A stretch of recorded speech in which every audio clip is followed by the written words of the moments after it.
क्या ऐसा हो सकता है कि किसी इंसान की ज़िंदगी ख़त्म हो गई हो और ये मान करके चल रहे हैं कि आने वाले 100 से 200 साल के बाद आप फिर से ज़िंदा होने की उम्मीद रख सकते हैं? जी हाँ, मरने के बाद इंसान क्या ज़िंदा हो सकता है? चौंकिए मत। आपको भले ही आइडिया आप में से कईयों को बकवास लगे, लेकिन कुछ लोग हैं जो ये मान करके चल रहे हैं कि वह ज़िंदा हो सकते हैं। इसी उम्मीद में तमाम लोगों के शव बर्फ में लपेट करके रखे जा रहे हैं। भरोसा इतना ज़्यादा है कि लोग लाखों रुपए खर्च करके मॉर्चरी में जगह बुक करा रहे हैं ताकि मरने के बाद उनके शवों को लंबे वक्त तक सुरक्षित रखा जा सके।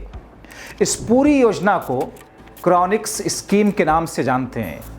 आप जानकर हैरान होंगे कि जिंदा रहने के तमाम लोगों ने इसके लिए बुकिंग करा ली है। कई लोगों ने आवेदन किया है। अब ये क्या बला है जिसकी दुनिया में चर्चा हो रही है? दरअसल हाल में ही लंदन के 50 साल के एक शख्स की मौत हुई। उन्हें कैंसर था। उनकी इच्छा थी कि उनके शव को क्रोनिक्स की स्कीम के तहत सुरक्षित रखा जाए ताकि एक दिन वो फिर जिंदा हो सकें। इसकी इच्छा के अनुसार क्रोनिक्स इंस्टीट्यूट के एक्सपर्ट आए। उसके शव का अंतिम संस्कार करने के बजाय सूखी बर्फ से पैक किया, बॉडी को परफ्यूज किया और शरीर में मौजूद ब्लड और पानी के प्रोसेस्ड करके क्रायो प्रोटेक्शन मिक्सर में बदल दिया। इससे बॉडी बर्फ में रहने के बजाय जमती नहीं है और बिल्कुल जिंदा इंसान की तरह सुरक्षित रहती है। फिर इसे एयरपोर्ट ले जाया गया और वहां से क्रोनिक्स इंस्टीट्यूट के मॉर्चरी में ले जा करके रख दिया गया। क्रोनिक्स की मॉर्चरी में शवों को रखने के लिए बड़े बड़े ब्लॉक्स बनाए गए हैं।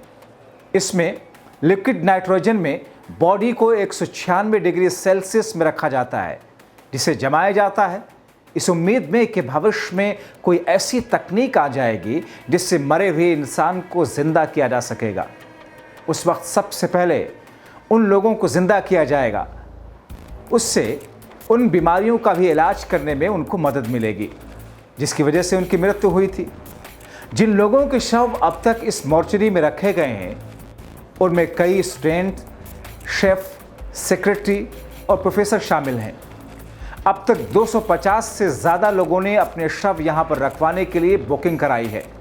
इनमें से बहुत ज़्यादा अमेरिकी हैं, उसके बाद ब्रिटेन के लोग हैं, 50 से ज़्यादा लोग तो वेटिंग में हैं। कई लोगों ने अपने पेट्स के लिए भी बुकिंग कराई है। सबसे पहले रिया एटिगर नाम की एक मरीज ने 1977 में इसके लिए बुकिंग कराई। क्रोनिक्स इंस्टीट्यूट के प्रेसिडेंट डेनिस कोलवास्की ने कहा, ये जो जुआ की तरह है जिसे लोग ईमान करके चलते हैं कि जिंदा हो जाएंगे, लेकिन चमत्कार कब हो जाए कहा नहीं जा सकता। ये कभी भी हो सकता है। दिलचस्प बात यह है कि लोगों में इसको लेकर के काफ़ी उत्साह है, तभी तो बहुत सारे लोग हमसे संपर्क कर रहे हैं। हालांकि वो किसी की भी गारंटी नहीं लेते। आपको आपकी शर्त पर रखा जाता है। ऐसे सोचिए कि अगर दफना दिया जाए या अंतिम संस्कार कर दिया जाए तो जिंदा होने की संभावना पूरी तरह खत्म हो जाती है, लेकिन हम कुछ तो बचा करके रख रहे हैं। हो सकता है एआई या फिर स्टेम सेल रिसर्च की बदौलत हम इन लोगों को फिर से जिंदा कर दें। क्रोनिक्स के एक्सपर्ट इसमें उम्मीद तलाशते हैं, तो आलोचक भी कम नहीं हैं।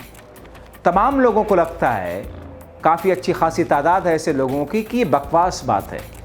ब्रेन डेड इंसान को जिंदा करना असंभव है।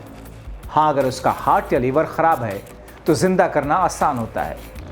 डॉक्टर मिरियम स्पॉट ने कहा कि यह मृत शरीर की गरिमा के साथ खिलवाड़ है। लोग इससे जिसकी तरफ खींचे चले जा रहे हैं उसको बचना चाहिए, लेकिन क्रोनिक्स के सबसे बड़े एक्सपर्ट एलन सेलिन्योर, जो कि अब 85 साल के हैं, कहते हैं कि अगर कोई 185 साल की उम्र में ज़िंदा हो या 1085 साल की उम्र में ज़िंदा हो तो क्या गज़ब हो जाएगा। बहरहाल ये चलन इस वक्त दुनिया में बढ़ रही है। अब जाहिर तौर पर जिन लोगों ने अपनी ज़िंदगी में ऐसी बुकिंग कराई है उनकी उम्मीद तो यही है कि 50 साल, 100 साल या उसके बाद कभी भी शायद वो ज़िंदा हो सकें।